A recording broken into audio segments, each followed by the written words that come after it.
자, 시작할까요? 예, 헌법재판소가 윤석열 탄핵 선고 기일을 4월 4일로 지정한 것과 관련해서 한 말씀 드리겠습니다. 헌법재판소가 내란숙의 윤석열에 대한 탄핵 심판 선고 기일을 4월 4일로 지정했습니다.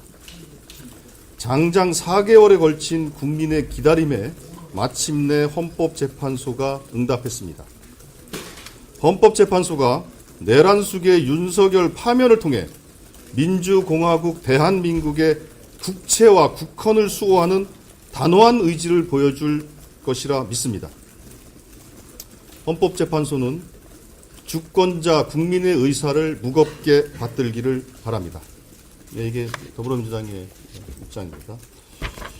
그리고 관련해서 한 말씀을 더 드리면 이제 우리 의원들은 이제 오늘부터 국회 경내에서 비상대기를 하면서 상황 대응을 하기로 했습니다.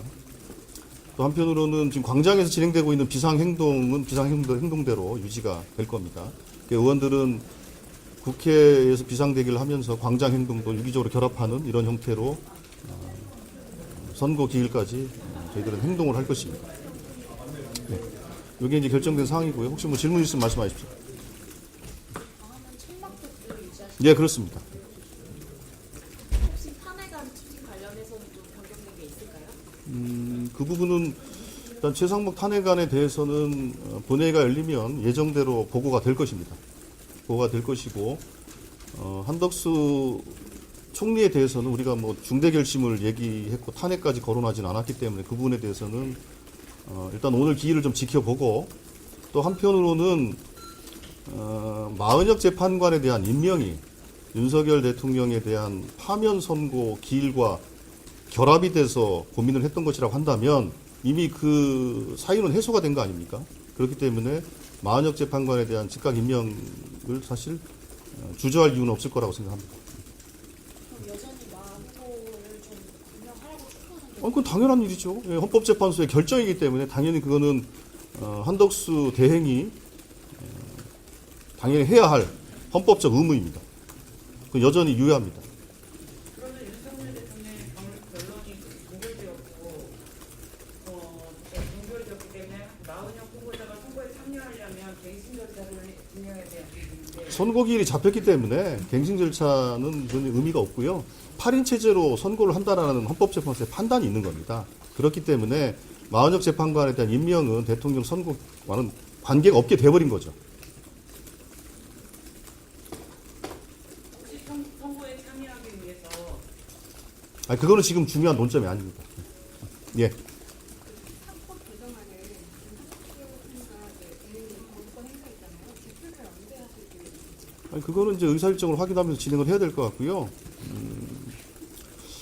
상법 개정안에 대해서 그동안 정부 내부에서 법무부나 금감원 등 정부 내부에서 논의했던 것들을 뒤집고 그리고 헌법이 규정하고 있는 거부권 사유에도 해당되지 않는 무슨 국가 경제에 미치는 영향을 고려해서 한다는 판단인데 정말로 해괴한 논리를 가지고 거부권을 행사한 겁니다.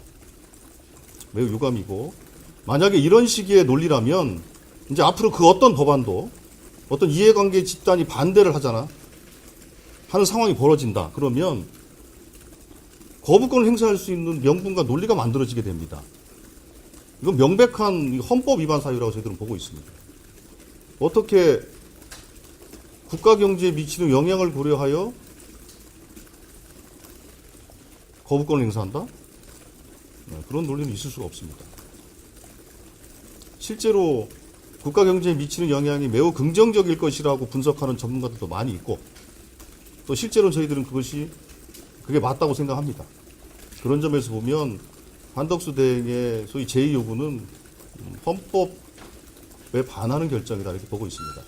그리고 앞으로 이런 식의 논리라면 국회가 입법자들이 결정한 그 어떤 법안이라 하더라도 어느 이해관계 집단이 반대하거나 부정적인 의견을 개진하면 그 이유를 들어서 매사에 거부권을 행사할 수 있는 그런 상황이 벌어진다는 거거든요.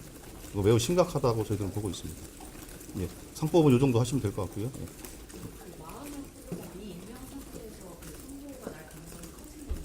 커진 게 아니라 그렇게 결정이 된 겁니다. 그런 네. 그런 상황이 약간 민주당 입장에서는 그 현재 선거를 받아들이는 데 영향을 줄지. 근데 그거는 헌법재판소가 8인 체제로 윤석열 대통령에 대한 선고를 하겠다라고 결정을 한 것이기 때문에 현재 그 결정 자체를 저희들은 받아들일 수밖에 없는 거 아니겠습니까? 네. 하여튼 이 정도로 하시죠. 네. 최선호 탄핵안에서는 보고 이후의 표결에 대해서는 선거 뒤까지 미룬다던가 뭐 고려한다던가 한다는 계획도 그거는 어쨌든 내일 아마 본회의가 지금 현재 2일, 3일 이틀 예정돼 있지 않습니까? 일단 내일 아마 보고가 될 것이고 명백한 헌법 위반이기 때문에 그래서 저희들은 탄핵안을 발의한 것이고 그 보고는 당연히 유효할 것이라고 보고 있고요. 그리고 어쨌든 그 진행되는 것은 본회의 진행과 이런 것들을 보면서 판단을 해야 될 것 같습니다. 한덕수 내 탄핵안도 발의를 해서 그걸 진행하실 건가요? 그건 일단 중단을 하는 건가요? 일단 저희들은 중대 결심을 얘기했지 탄핵안 발의를 구체적으로 얘기한 바는 없습니다. 그 중대 결심도 오늘 이제 뭐 발표를 하거나 할 계획은 미뤄진 거죠? 근데 이러저런 평가를 해봐야 되겠죠. 예. 이 정도 하시죠? 없습니다. 대표님 입장, 아마 지도부 입장은 또 내일 또 최고회의를 통해서 또 말씀하실 또 기회가 있으니까요. 그때 참고하시면 될 것 같습니다. 예. 고맙습니다. 수고하십시오.